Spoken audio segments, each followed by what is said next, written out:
All right, welcome back, Paul Cadman, my man, Cadsy. How you doing? Good. So most people will know you from that first podcast, and without any sort of disparagement at all, we were, I think, all a little bit surprised that it was the most popular cast of that early set, considering you're up against some pretty well-known people, and Lara Bryden, Pete Evans, Scott Gooding, all people with pretty big followings.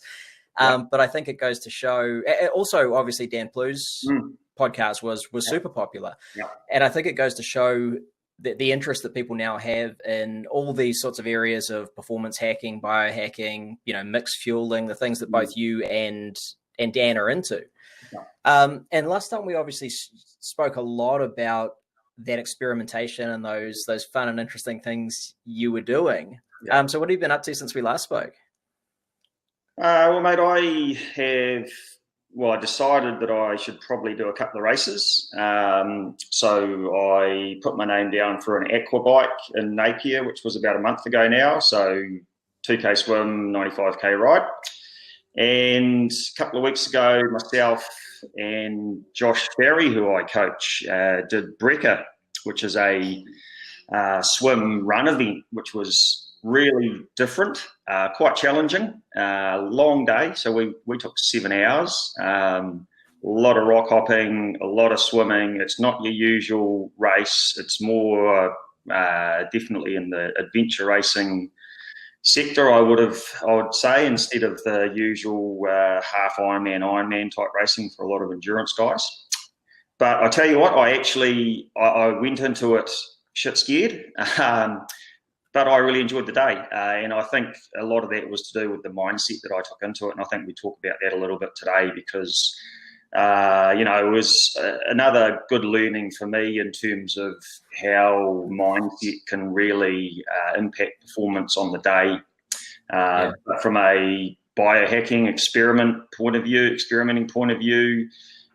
we tried a few things around training, nutrition, I guess, as well as during racing and training nutrition that you gave me some ideas around.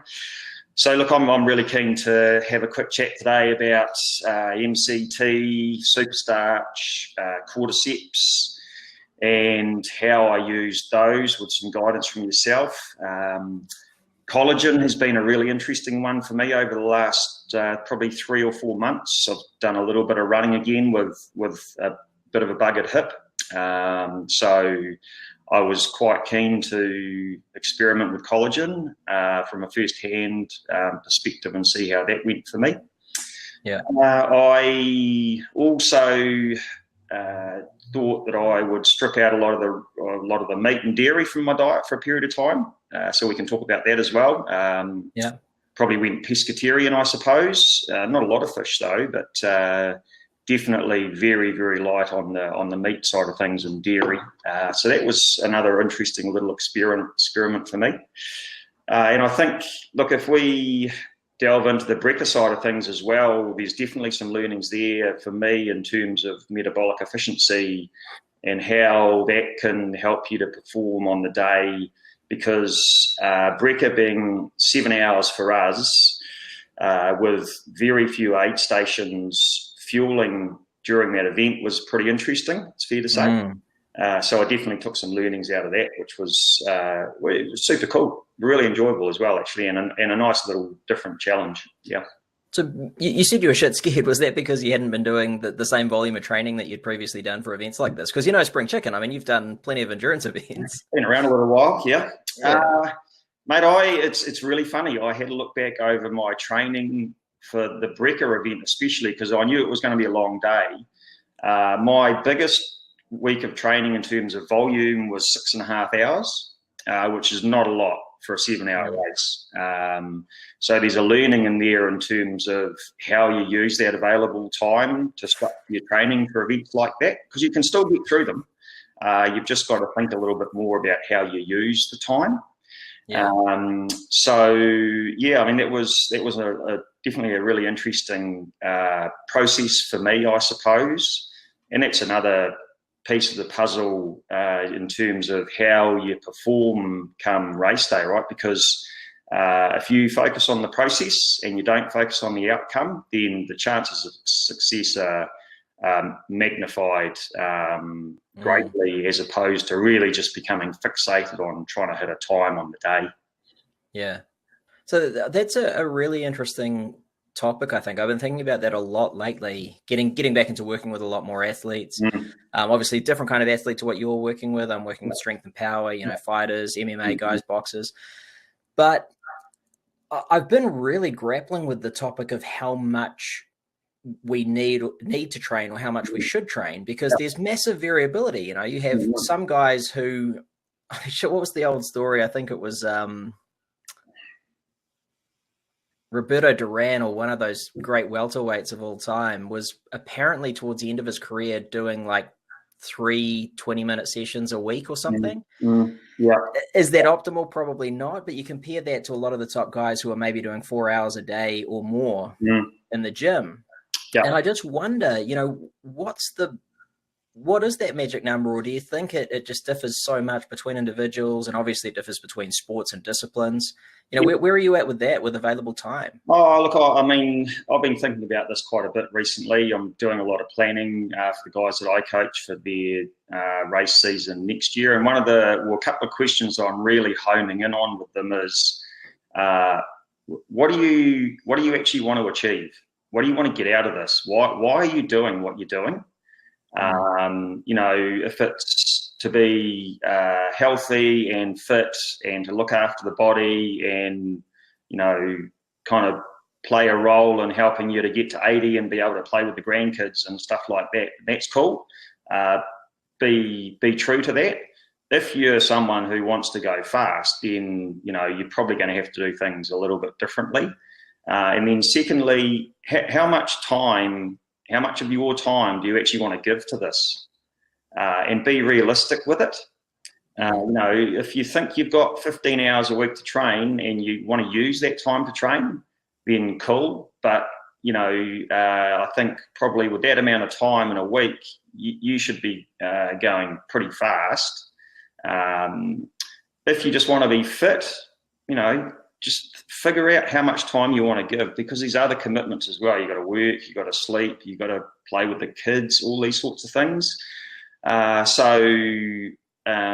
My thought recently has been a lot around how I use the time that people give me to coach them, and how I can be most effective with that time, because time's precious, it's not infinite. So we do want to utilize the time as best we can and build training and help people to achieve their goals using that time they have the most effectively. So how does that sort of work for you? Because you mentioned the outcome, which is not necessarily the goal, right? If your goal is to do a marathon, your outcome might actually be to be healthier and spend time with your kids and, have longevity, all that kind of stuff. So there's the goal, there's the outcome. There's also obviously the individual and what they require. Do you do a needs analysis on your clients as well?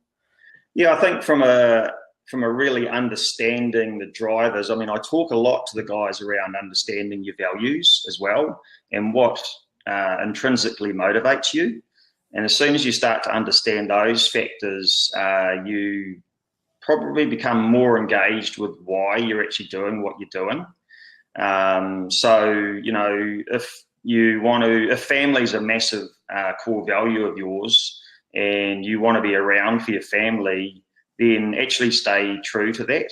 And that might mean that you don't train 15 hours a week, you train 8 hours a week, gives you 7 hours of your week back, plus you're still there for your family in 50 years' time. So understanding the why is a really big part of it. Yeah. And the why changes.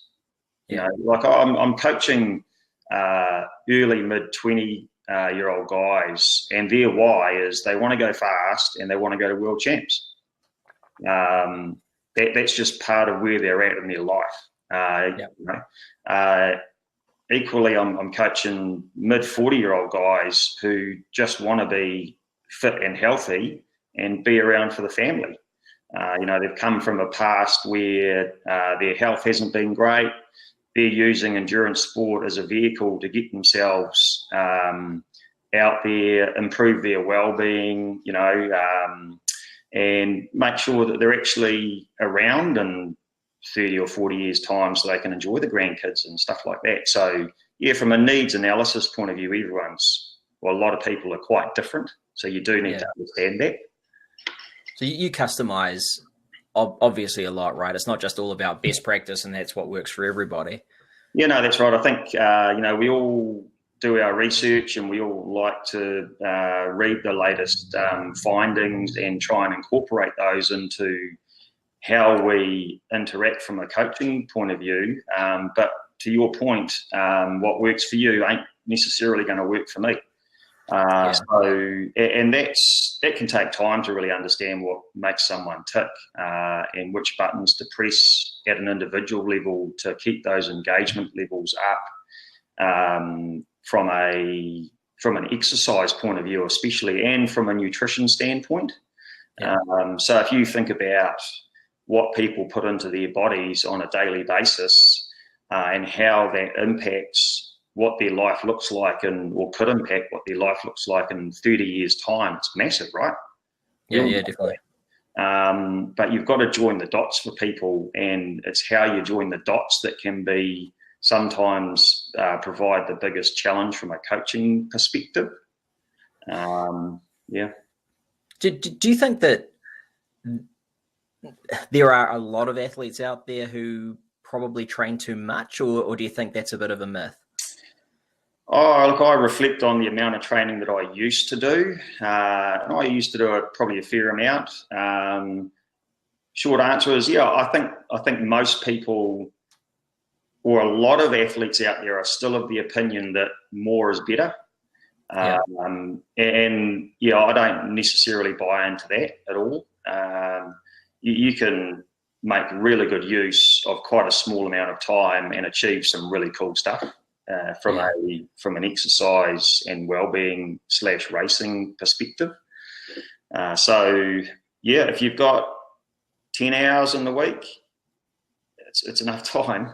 You don't have to race 20 hours. If you're a Dan Plews and you're racing the house down at Kona, then 18, 20 hours is probably where you have to be at. But Dan's a pretty special individual, right? And he went super fast at Kona, and he's setting records. That's just the way it is at that point of the triangle, if you like. But for the majority of us who want to challenge ourselves and be the best that we can be, no, you don't have to invest 20 hours of your week. Yeah. I think, there are things that we pay lip service to that are not necessarily translated into practice as well. And one of those is quality of work. Yep. And, quite often when I take on an athlete, they might have been doing quite a lot of training, but when I look at what they've actually been doing, it's very easy to fall into, I'm not an endurance athlete. Let's say I'm a top level fighter, doing 10 hours a week. But a lot of it is just doing the stuff that they enjoy. It's not doing the things that they actually will get the most benefit from. I've worked with world champion level fighters who were previously not doing any strength and conditioning work. Yeah. Or maybe they were MMA fighters and they would do 2 grappling sessions a week and their ground game is non-existent, but they love kickboxing. So they just do that all the time, Yeah. So I often think that we don't do a proper either analysis of the needs of the athlete or have a proper attention to the hierarchy of what is most effective as well. Yep. Because, obviously for an endurance athlete, it's probably, you'll correct me if I'm wrong, but it's probably to be out doing the discipline, whereas the rest is the icing on the cake. For a lot of fighters who are going to be in the gym doing their bag work and their sparring and stuff anyway, because that's what they've always done, I'd say the hierarchy of needs probably goes to strength work. Yeah, look, I have ongoing conversations with a few of the guys that I coach who are endurance athletes, and week in, week out, trying to show them the value of working on the weaknesses. So if you think about a performance curve and where you get big bang from your buck, it's not from focusing on your strength. because in theory that should already be at the right-hand end of the performance curve. So, you invest another 2 hours in your strength, you get a 5% benefit or a 1% benefit. You invest 2 hours in your weakness, it's a 25% benefit. But generally speaking, the weakness is something that the athlete doesn't enjoy doing, so it's not going to happen, right? I mean, that's just a natural response. The natural human response is to do stuff that you enjoy and you're good at. The hard part is actually understanding your weakness or what your weaknesses are or your opportunities and really focusing on that. And, that's another really interesting topic of conversation around self-awareness. Yeah. Yep. I do a little bit of corporate work in terms of peak performance, and self-awareness is massive. Yeah. If you're not highly self-actualized and self-aware, then the chances of you succeeding diminish. It's a proven fact. And it's a translatable example, taking it out of the corporate environment and transplanting it into, the type of work that you and I do, whether it be nutrition, fighting, endurance, whatever it might be. One of the cornerstones of success is actually the self-awareness of the individual. Absolutely. I think as well with, one of the reasons I really enjoy your approach is because you are so methodical with what you're doing. And I'm sure that comes from the things you've done previously with your business experience and whatnot. But I think we would probably be of a similar mindset that if someone has an available amount of time to train, we want that to be the time that they will actually train. No questions asked, whereas a lot of times you talk to people and say, well, how much can you train? And they say, I could probably do 10 hours a week. It's like, that wasn't the question. How much can you do? Yeah. And it's actually probably closer to 6. And I'm sure we'd rather work with the 6 that they're actually going to do, because the reality is if we plan for 10 hours, they're going to do the stuff that they like to do in the 6 and flag the other stuff. So we're back to square one to some degree. Correct. I've had exactly this conversation last week. Exactly this conversation.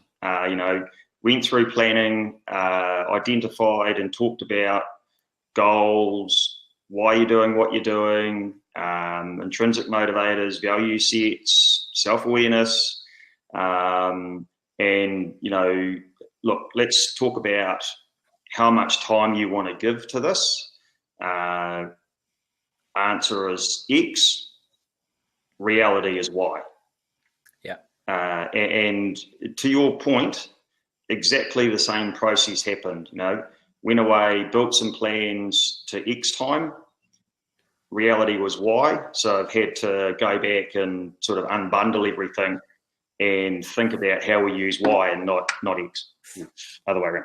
So your point's really valid, and it's a really interesting one. Like people, I think, will always try and inflate the amount of time they can spend exercising or want to spend exercising because they think that more is better. Exactly. And I find it's also, for some people, at least for some athletes, it's the kind of thing that they can exert control over most easily. I remember working with some, obviously I don't really work with endurance athletes anymore, but I did in the early stages of my practice. And I remember working with some endurance athletes, and their answer, if they wanted to improve, was always train more. Yep. And so I was working with them just purely on nutrition, not for any of the coaching stuff, because I'm not an endurance guy. And they came back to me, and it was really interesting because a number of them said, look, this is like free training, because I'd never really paid proper attention to my diet before. Now that I am, I would have previously done 5 extra hours on the bike. Now I don't need to do that because my performance has improved from nutrition. And we'd work on things like sleep and stress reduction, all that kind of stuff. And that's why I think looking at this in a holistic way, as I know you do, and looking for the added little things we can put in very easily that don't require us to then be on the wire so much. They're critically important, right? And a lot of that's low-hanging fruit. So they're not massive changes that have to occur to get what your athletes call that free training time. Yeah. You know, a lot of them are really simple little changes that people can make in their lifestyle that buys them 2 hours a week or whatever it might be. You know, you talk about stress and sleep and all those sorts of things. Well, actually, how in tune with your sleep quality and your stress level and management are you? You know, so there's definitely those low-hanging fruit that I'd say most people can pick that gives them that time back in their week. That means, you know, they go and play with the kids for that 2 hours that they currently going to ride their bike for or whatever it might be. Yeah. And you've been using HRV to help quantify that sort of stress load and all that kind of stuff. How are you using that at the moment? Look, I mean, I started using HRV with most of the guys that I coach probably 3 or 4 months ago. I've been using it for quite a period of time myself, and I have been with some maybe 1 or 2 athletes. And look, I think for a lot of people, heart rate variability provides tangible feedback really, really quickly in terms of where they're at from a physiological standpoint. Yeah. So, you know, the app that Dan was involved in pulling together, I think, is a great resource. And like I said, just provides that tangible piece of feedback for people that actually shows them whether they should be out there exercising that particular day. I mean, like, we don't say that if you're out of zone, then it's definitely no exercise for the day, but it actually just gets people thinking a little bit more holistically. Whereas previously, you know, they might have woken up in the morning and without HRV, they just went out and did the 5-hour bike ride. Well, now if they use HRV and it flashes up that they're out of zone and some of these subjective tags are negative as well, it just gets them thinking a little bit more about the process, and it might end up with a phone call saying, hey, look, I'm out of zone and, you know, my motivation's not great this morning. Should I go and do my 5-hour ride? Well, no, probably not. Look, I mean, you might need a little bit of a rest, you know, go and do a swim or whatever it might be. So, yeah, I think it's a really valuable, holistic piece of feedback that people can really benefit from using because it just gives us another level of insight in terms of how that person is operating, like I say, at that holistic level. And definitely, like I said, gets people thinking differently in terms of how they manage themselves. You know, like, oh, wow, I was out of zone. What did I do yesterday? Oh, not much, actually, but I had a really stressful day at work. I had rubbish sleep, you know. Actually going and doing a 5-hour ride is probably not the best thing for me to do right now. Yeah, that's a great point. And I think that's what a lot of people miss is it's not just about the number. It's about the self-awareness that you're talking about, realizing the things that are maybe pushing you out of zone. Yeah. Connectivity is massive, right? And I see it as a good tool to actually help people become more connected with themselves. So, you know, actually, do you understand your body? Yeah. Do you understand how you operate? And this is just another nice, tangible piece of feedback that actually gets people thinking about that, whereas previously they might not have. Yeah.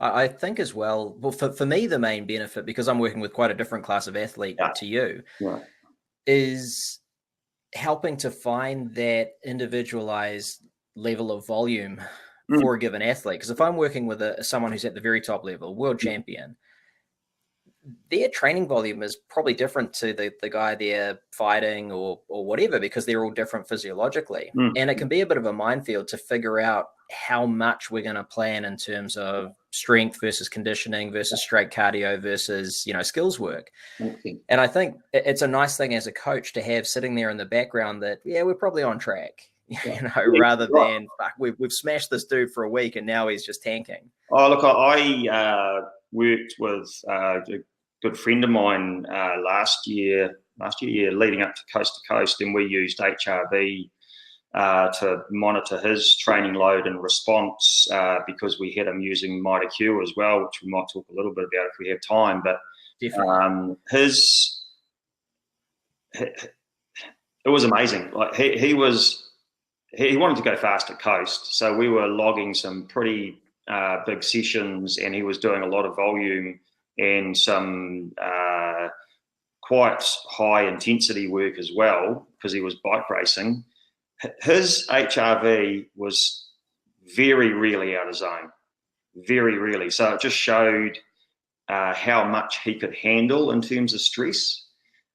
And we would get to a point where we would have a conversation and he would literally say to me, I need a rest I just need a rest, mate. I can't go on. And we would kind of laugh because we'd both say, HRV just says, you keep going, mate. But, that was a really interesting part of the management process, I suppose, in terms of his training, because we both knew he needed a rest, more probably from a mental aspect more than anything else. But on the other side of the coin, we both knew that he could have just carried on.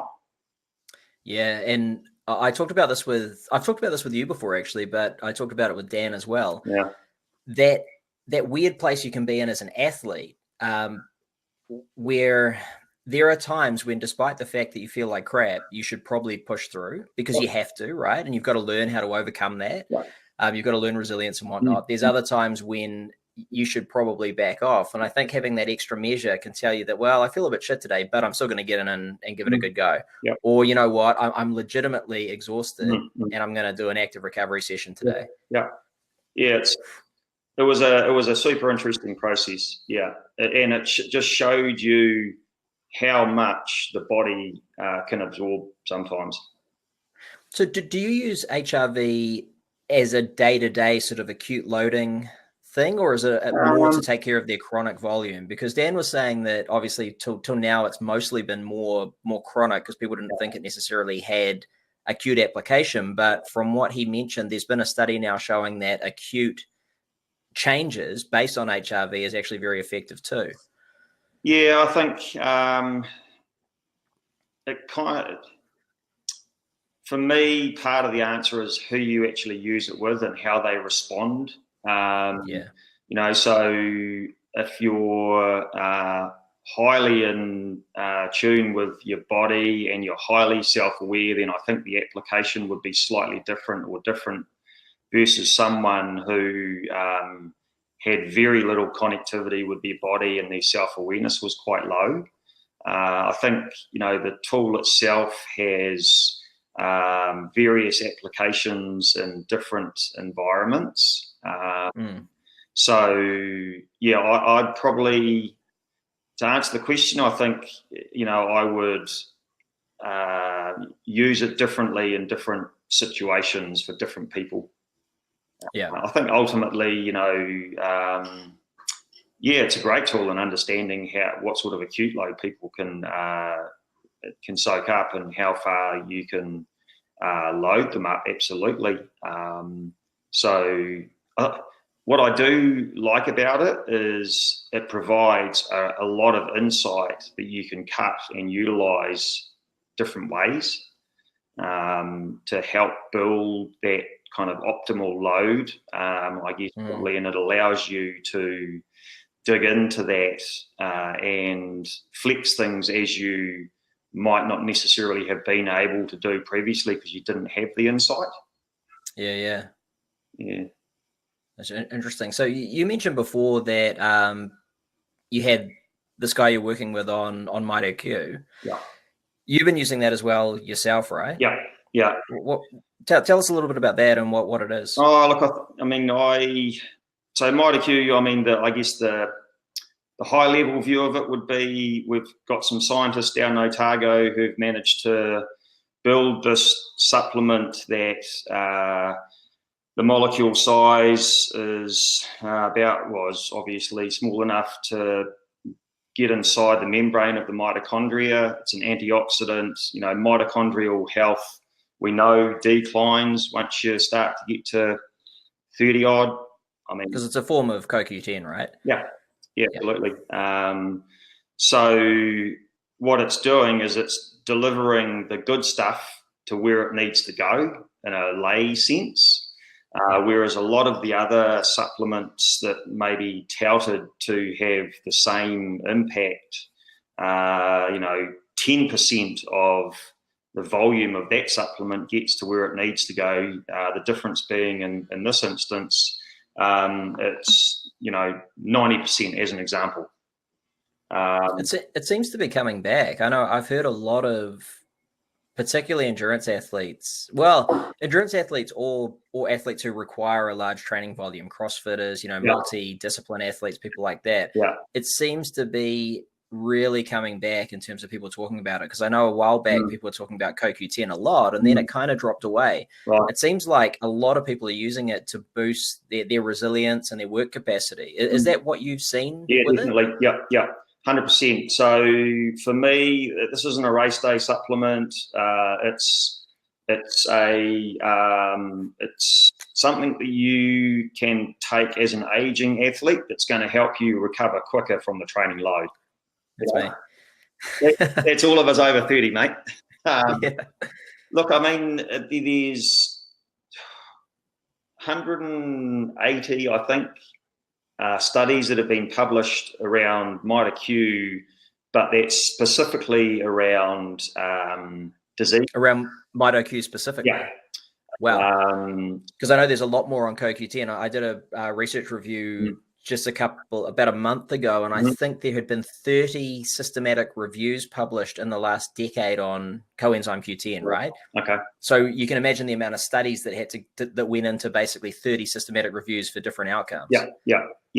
And so the MitoQs came into the world more around helping those with MS, as an example. And that's where a lot of the research has resided. There's just recently been a study kicked off at Auckland Uni around the benefit for athletes.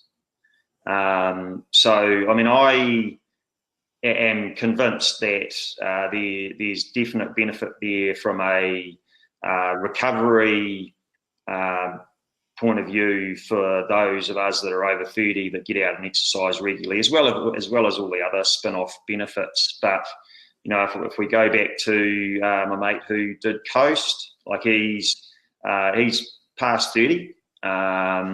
He was doing a lot of load. He was getting a lot of load into the system, and the anecdotal feedback from him was, "Holy shit, mate! This stuff's. I've changed nothing else. This stuff's unbelievable. What's going on here?" And we were like, "Mate, I don't know. Just roll with it.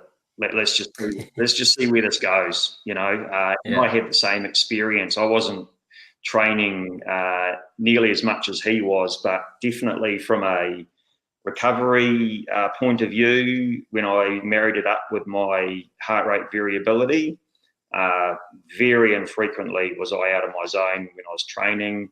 I'm washing out at the moment, so I haven't used MitoQ for probably 4 weeks now, since I did Aquabike, and I'm out of zone a lot. So it's really interesting, actually. And the cool thing is, for anyone listening in, I don't use it, I don't sell it, and I'm nothing to do with the company. So anyone who thinks this might be an endorsement, I'm just interested because obviously, as an aging athlete myself, I'm looking for any advantage. Yeah, as we all are, mate. It's their biohack, right? I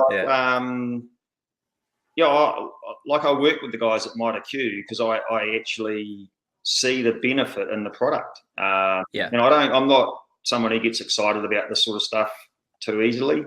But from what I've seen and the feedback that we've managed to, or the insight we've gathered through using HRV would tell me there's definitely something in it. So it's a watch the space. It's a really interesting one. Yeah. But you were really getting the dose up, right? From what I remember, you were using much higher than the standard doses. Yeah, another interesting one, another bit of a biohack, mate. You know, we're always looking for different stuff. So I was probably taking up to 60 milligrams a day. Recommended dose is 10. I got some questions with the guys at MitaQ. You know, actually, can you use this product in a similar way to something like creatine? You know, can you go through a load phase where you reach saturation almost, where you've powered up the mitochondria again, and then you might get to not necessarily a plateau type phase, but you know, there's no point shoving in 60 milligrams a day anymore because your mitochondria are powered up. You've reached saturation and you just want to go through maintenance. So you dial it back to 10. And what did they say about that? Did they sort of think that was possible? Yeah, they thought it was possible, but they didn't know the answer. I mean, it's all new stuff, and especially some of the questions and insight that we're generating from an athlete's perspective, they haven't really dealt with previously. So that's where the really interesting piece is for me, because we're starting to, I guess, generate insight and questions that haven't been asked previously of the type of supplement potentially, well, this specific supplement. Yeah, that's something that's worth, you know, I'll definitely go back and take a look at the research on MitaQ and CoQ10 as well, because what I quite often find is when you see equivocal results, particularly in reviews of the research, systematic reviews, meta-analyses, it doesn't always equate very well to the dosing in different studies. And when we do like dose dependency and we do some sort of, you know, linear regression on it, we can quite often see that there's basically a tracking up of results with the dose. And you know, we see that with a lot of things like the fish oil studies and whatnot.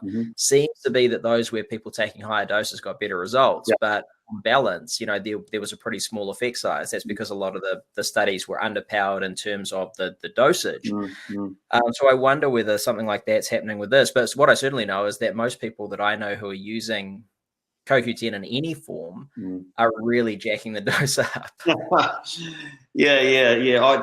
Funny story, actually, because the guys at MitaQ had a phone call from a customer one day, and I think she was asking for wholesale type pricing because she was taking like half a bottle of the stuff a day type thing. Well, it's, you know, I'm sorry, but where does all that money come from?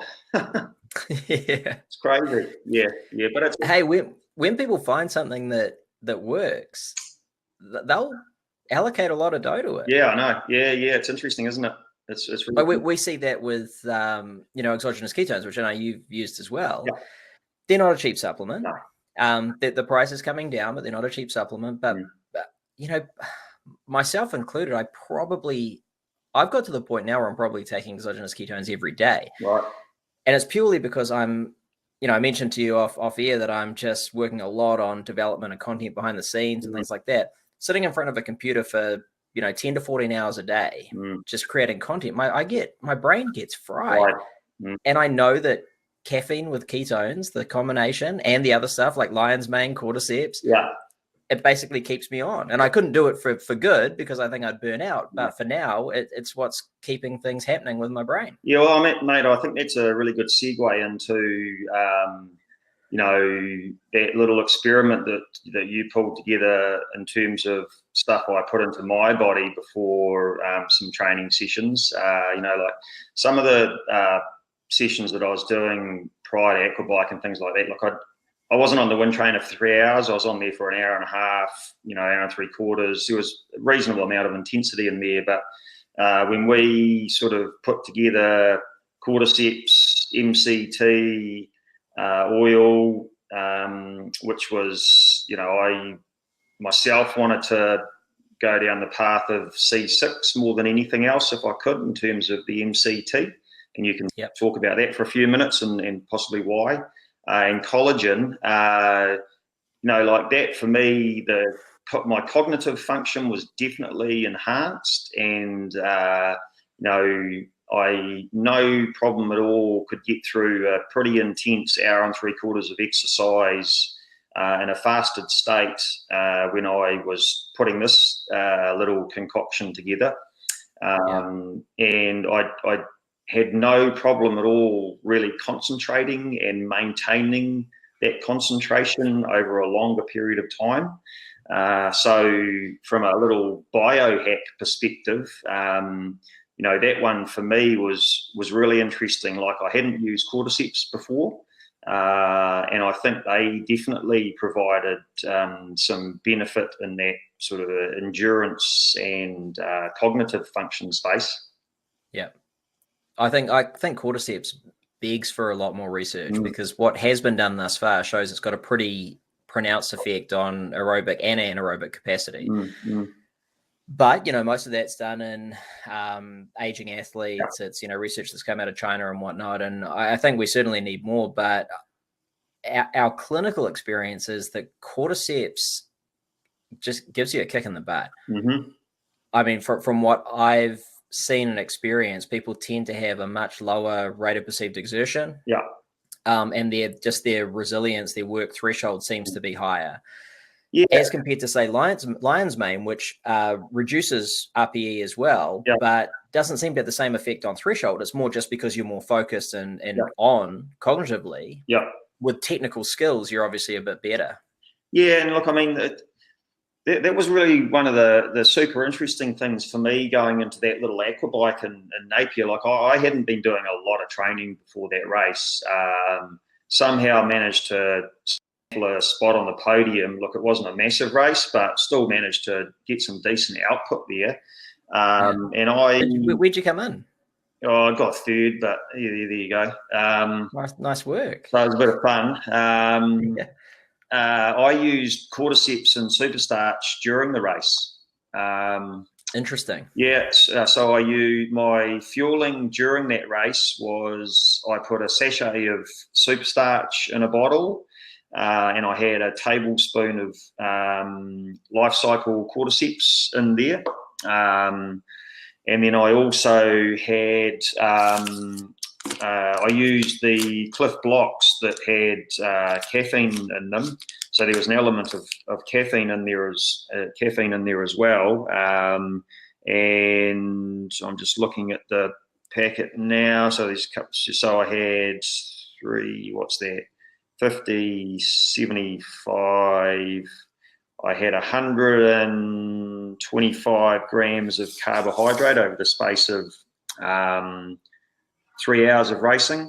So not a great deal, but a relatively short race, I suppose. But from a endurance point of view, look, I mean, I faded a little bit towards the end, but I knew I was going to, because I hadn't done I hadn't ticked all the boxes for the race in terms of training. But look, if I had structured my fueling differently, I think the result probably would have been a bit different, if I'm really honest with you. Worse? Sorry. Yep, I'd say so. Yep, 100%. And then going into Brecker, for the 3 months before Brecker, I knew that I wasn't going to get the training done that I wanted to go fast. And this is where the mindset came into it as well, because, look, I just approached that race and I managed to convince Josh, my racing buddy, that we're just going to go and have some fun here. It's different. Let's just go and have some fun in a really cool place in the world. Bay of Islands, great spot. So I, like I said earlier, pretty much went pescatarian for probably 3 months leading up to that race. Used MCT every day. I was on collagen every day, magnesium. So I was doing everything right. I had a really clean diet and really honed in on my hydration. But then from a fueling perspective, prior to that race, I had sachet of superstarch, tablespoon of cordyceps, and I had my usual coffee in the morning with some MCT. So that was kind of like the pre-race meal, if you like. And then during that race, because the aid stations were so far apart and you had to self-support a lot of the way, I went through 60 grams of carbohydrate an hour because I basically just shoveled everything that I could when I got to an aid station. And I probably had 50 megs of caffeine an hour, which is probably a bit much. Okay. But over how long? 7 hours. Okay. I kept my hydration. That's not too bad though. Yeah, it's not too bad, but it's more than probably what I would use ordinarily. Because I knew I wasn't going to have any cordyceps or anything like that during the day, so I was looking for something else. And we got through that in 7 hours. The winners were 6 hours, and neither Josh nor I had done a lot of training before that race. And we touched on mindset earlier. We went into the race to have some fun, and we kind of felt our way into it. We looked after ourselves from a fueling perspective and hydration as well, because you had to carry your own cup for hydration. But we carried bottles, so we always had fluid with us, whereas a lot of guys only used cups at the aid stations. And when your aid stations are 60 or 90 minutes apart and you're only taking in 200-300 mils of fluid, it's not a lot. No. So we kind of nailed our fueling and hydration and really just felt our way into that race and enjoyed the day, and focused on the process, not the outcome, because we could be out here for 9 hours, we just got no idea. I've been listening to some great podcasts lately with some exceptional athletes, and it's been a bit of a theme where a lot of them have been emphasizing that point of focusing on the process, not on winning. And even in terms of their mindset coaching, from top mindset coaches and psychologists, they're basically shifting away from that idea of, focusing on that outcome in terms of winning, and just really focusing on each moment doing well, whether that's training, whether it's eating, whether it's eventing. 100%. And this is where the whole notion of peak performance is a really interesting one. And we've got a few minutes left, but I mean, at a high level, bringing across my corporate learning into this environment has been quite an interesting process, because there are a lot of transferables. And if you think about peak performance at an individual level, be it in a corporate environment or out there on the racetrack or in a ring fighting, whatever it might be, there are some key pillars, mindset, live in the moment. So actually control what you can control. Don't worry about the uncontrollables, because you just can't. You can't legislate for that, and stands to reason you can't control it. So just focusing on what you can control. Have a plan, so just make sure that you've got your race plan or your fight plan, and you've got contingencies, and that live in the moment piece talks to the process. If you're fixated on the future, or you're fixated on the past, then actually how are you controlling the moment in terms of what you can control at that particular point in time?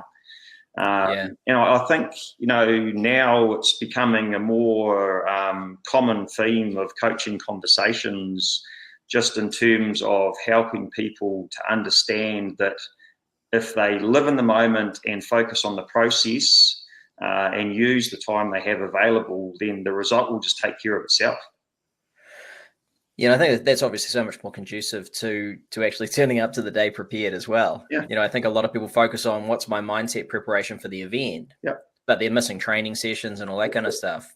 I used to always be probably more stressed about training, because I knew that if I did all the sessions, the day would kind of take care of itself. So I was more worried about, I'm missing sessions, on the day, sick, grip and rip, right? Weightlifting competition.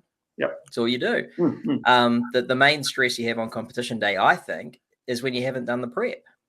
Absolutely. Well, or that's definitely one reason. Or are your expectations realistic? Yeah. You know, is what you're trying to achieve a smart goal? Yeah. You know, and like if what you're trying to achieve on race day all of a sudden becomes unrealistic, then your stress is through the roof. Yeah. But look, if you, to your point, have ticked all the boxes in training, the day will take care of itself from your point of view. If someone turns up and they're faster or bigger or stronger, well, you can't control that. Well, and you can't control winning either, right? No. You can only control whether you punch the other dude and avoid his punches, or whether you can pedal fast enough, run fast enough. That's the only thing. You can't ever control whether you're actually going to win. No, that's right. Dead right.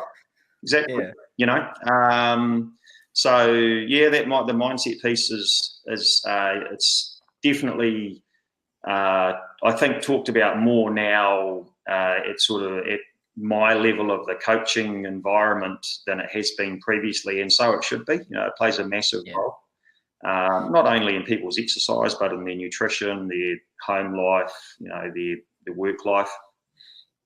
Yeah, and I mean, that translates so well, right? I remember speaking with Steve Angel many years ago, who many people consider to be the strongest man in the world. And he was making the point that when people become physically strong, they typically become mentally strong. You can't have it both ways, right? Or you can't have it either way. It's got to be the same. And I think that's the same with anyone who puts themselves through the fire in any athletic pursuit. It has massive benefits for mental resilience and vice versa. Oh, yeah, absolutely. I think, you know, one of the really interesting things that I have quite enjoyed experiencing over the last few months when I did decide I was going to do a couple of races for the first time in I don't know how many years was just working through that process again and getting that sort of feeling back, I guess, of, you know, being relatively fit, I suppose, not as fit as I could be, but definitely fitter than I had been, and how that also fed into, and vice versa, the mental state. Yeah.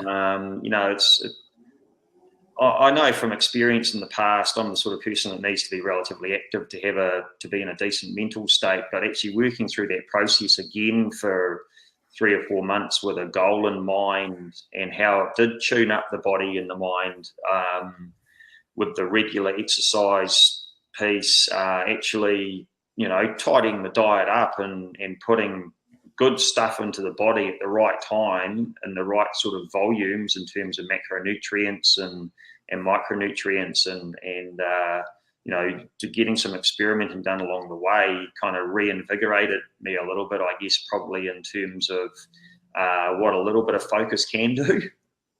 Yeah, absolutely. But I guess the mindset thing would be a good note to end on. Yeah. Except that I do want to grab your impressions on one thing that you mentioned before that I was really interested in, mainly because I've noticed the same. And I was talking with one of my clients, Joe Parker, this morning, the former world heavyweight champ. Yeah. And he's noticed massive benefits from reducing dairy in his diet in terms of inflammation and his joint niggles, you know, those types of things. What did you notice when you pulled the dairy back? Well, look, I pulled dairy and meat back at the same time, red meat. But I do eat a lot of dairy. I probably eat a reasonable amount of dairy regularly enough, so I can give some anecdotal feedback. What did I find? Well, my body composition changed quite quickly, would be the most interesting one for me. So I didn't cut out red meat or dairy in an effort to lose weight. That wasn't my goal. I just wanted to have a crack and see what happened. I went from, in 4 months, it was about 4 months, I think, from memory, I went from 79 kgs down to just under 74. And look, that wasn't the only change I made, but it was probably the most significant change I'd made. So I was taking MCT every day. I was putting in the right volume of food that I had to maintain the exercise that I was doing. So there was definite weight loss there. I was pretty diligent with my collagen. So I'm pretty sure that had an impact as well. But one of my hips is pretty dodgy, it doesn't handle a lot of running well. And my knees historically haven't been great, but I managed to get through 30 Ks of running for 6 weeks leading up to one of the races. Now, I hadn't done 30 Ks of running in a week for years. Yeah. Because I couldn't. I just became too sore. So yeah, there was definitely, I think, some benefit there for me in terms of maintaining the integrity of my body as such, with some training load in there, some physical training load in terms of impact load. And, in a similar sense to what Joe experienced, I didn't become injured during that time. I got to race day in pretty good shape. Like I say, I didn't go in with any injuries. So yeah, the benefits, and whether or not that also helped my cognitive function during that period, I could have as well, So I'll do it again, definitely, and be a little bit more sort of considered in understanding what's actually happening during the period of time, because I'm going to do some racing again next summer. But I can definitely see now, more so than previously, I think, for me as an individual, the benefit of stripping out a lot of that red meat and dairy. And I didn't get sick. I didn't get sick during my training either, which is, for me, is a fairly good indicator that what I was doing was working for me. Yeah. Yeah, I think it's an interesting one, because a lot of people will say, well, there's no problem with dairy unless you actually have a defined allergy and, you're lactose intolerant, whatever it happens to be, anything that's sort of giving you an issue. And I would say on balance that's probably correct, but there are a lot of people who tend to get better results when they cut it back a little bit. And when we look at the reviews of the research on a whole range of health conditions, we often find that for anyone who suffers from inflammatory conditions of any type, it's prudent to cut out dairy and see whether that gives you a benefit. And for a lot of people, it does. Yeah. So it is interesting. And I think it's something that a lot of athletes should probably experiment with a little bit, because, that excessive inflammation, it's huge, and for those of us who are getting a bit older, I know the biggest thing I battle against is my joints now. Yeah, definitely. And if they can be good, and I think the things that help them to be good for me is collagen, eating an anti-inflammatory diet, taking collagen, taking MCTs and fish oils. My joints feel a heck of a lot better, and I can actually train. Yeah, you can actually exercise. Exactly. 100%. No, yeah, it's they're all really valid points, and like I say, I'd encourage people to give it a try, because look, you don't try, you don't know. Exactly. I would also encourage people, if they're struggling at all, to find a decent coach. It's something that Dan made a really good point the other day about the fact that sometimes you get lost and you just can't figure it out yourself. I think guys like Eric Helms have said pretty much the same thing. Obviously, a lot of people can, but if you can't, I think it's worth seeking out a good coach. And so anyone who's listening in and they are interested in what you do, I would highly recommend going and checking out elevate-coaching.co.nz and check out what Paul does as both a nutrition and endurance coach. You're obviously my go-to guy for in-person coaching for endurance, because it's not something I do. So yeah, definitely check that out. And mate, it's always good to talk with you. I know we only cover about half the things we plan on, but that just means you're going to have to come back. Exactly. Look forward to the next chat. Awesome, buddy. Great chatting with you. Thanks for your time. Cheers, Cliff. Cheers, Paul.